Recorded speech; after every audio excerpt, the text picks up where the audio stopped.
How is it that some people can find their way back to life after a catastrophic incident, while others struggle to do so? I believe the key lies in one word, which is resilience.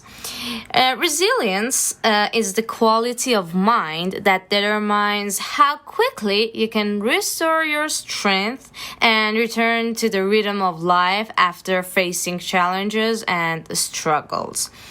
This is Braininess, and in today's episode, we're diving into resilience, an essential quality on the journey of self-growth.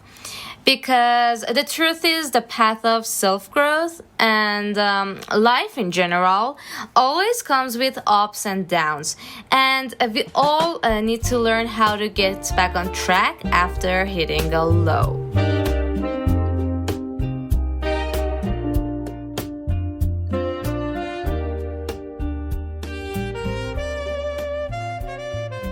Okay.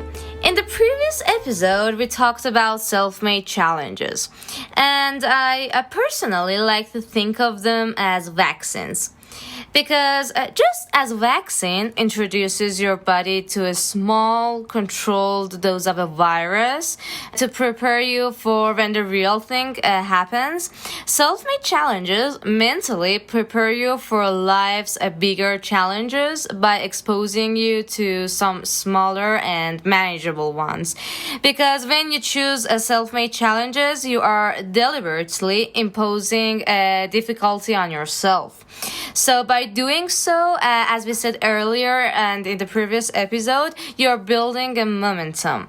And when a real catastrophe strikes, because, life is unpredictable, in any moment something out of nowhere can happen to you, you're less likely to completely lose yourself. If you actually hit rock bottom, resilience helps you return to life's rhythm much faster, okay? So, again, what exactly is resilience? Let's just put it this way. At its core, it's the ability to bounce back, the speed and the strength with which you can rise again after hardship. So do you see how important this quality is and how important it is to just improve it? But here's something important. When you're at your lowest, the first step is to not ignore it or suppress it. Because the first step is always acceptance. Accept that you're in a low point. Accept that you're exhausted. Accept that somehow colors don't shine the way they did before because you're at your low, okay? Because those negative thoughts are all swirling and you feel like giving up. It's all okay, okay? Just accept that's low point. Because you have all the right to feel that way. Because something out of nowhere has happened to you, some catastrophe has happened, and you have all the right to feel that way. But here's the important thing. Acceptance doesn't mean staying stuck in that phase. It means recognizing where you are so you can begin to move forward.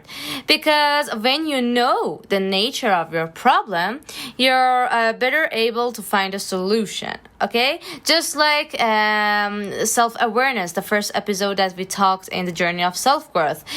Because you first have to know the nature of yourself to start working on yourself, okay? But here's the next question that you need to ask when something happens to you. Can I do something about it? If the answer is yes, then you can start looking for a solution, okay? But if the answer is no, then again, it's time to let go, adapt, and move forward. So when you know the nature of the problem, you can answer this question that can you do something about it? The answer is either yes or no. And if it's yes, then here's the solution. You can start looking for a solution. And if the answer is no, so why just being stuck in it if you can't do anything about it? I know it sounds simple when you just say it, but of course, in practice, it's hard. But resilience is not something you build overnight, of course. It's a gradual strength that grows every time you face hardship. And it grows even more when you intentionally practice through self made challenges. So I believe actually that imposing some dose of self-made challenges into your everyday life is a very important task. Okay, resilience isn't about pretending that you're not struggling. It's about accepting the struggle, moving through it, and trusting that you'll rise again. By facing some self-made challenges gradually, you learn that, okay, this is only a phase, this low point is only a phase, and it shall pass, okay? But here, I want to give you an example that I love. It's a historical one of resilience, and not only individual one on an individual level, but on a collective one. Okay, let's go back to 1945. When the nuclear bombs were dropped on Hiroshima and Nagasaki in Japan. What followed was one of the strongest examples in history of a society enduring unimaginable catastrophe and rebuilding through resilience. So I'm going to give you some key aspects of the Japanese mindset that carried them through. The first one is acceptance, or known as gaman in Japanese culture, which means enduring the seemingly unbearable with patience and dignity. Because, survivors had to accept not just physical destruction, but a deep psychological trauma. But yet, they carried on with life. So, yeah. As I told you before, the first step in resilience is acceptance. The second one was community spirit, which is known as kizuna in Japanese, which means bond and connection. After the bombings, people supported one another, knowing they weren't alone, because shared struggle created a sense of togetherness, and which is essential for resilience. So my advice here for you is that if you're going through something catastrophic and you know someone that has been through that, don't be shy and go and ask them for help and to give you some advice that how they manage to come out of it. Because I'm sure that people are nicer than you think, and they would be happy to help you. Third one is reconstruction and renewal. Instead of being paralyzed by the grief, the Japanese people focused on rebuilding. Within a few decades, they transformed into one of the world's leading economies. The resilience went beyond survival, because they weren't just focusing on surviving the catastrophe, but also they built something great out of it, out of the loss, and they came back stronger. And the fourth one is a pacifist identity. Rather than choosing revenge, Japan reshaped its national identity around peace, progress, and technological innovation.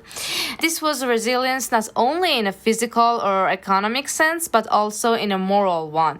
So it's up to you if you want to shift your focus into revenge or something negative, or you just want to shift it to something peaceful and progressive. And the last but not least was their cultural philosophy, which is known as mono no avere. What is this phrase? It means the awareness of life's impermanence. Because through this lens, Japanese people believe that loss is acknowledged, but life's remaining gifts are cherished. Okay?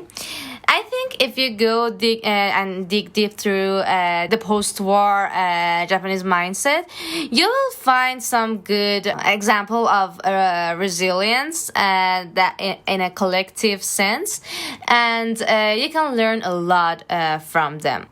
These lessons remind us that resilience isn't just about enduring; it's about transforming hardship into growth, and this applies on a personal level too. For example, imagine you have worked hard on a painting and then someone accidentally spills coffee on it. You can either despair and give up, or you can use the stain creatively to turn it into something new, maybe even better. So out of destruction, you can still build something artistic. It's just your point of view. Resilience is a crucial part of self-growth. The journey is never linear. It spirals and with highs and lows. You will hit low points, that's for sure inevitable, but resilience gives you the choice. Do you stay in that low for a day, a week, a month, or a year? It's all up to you.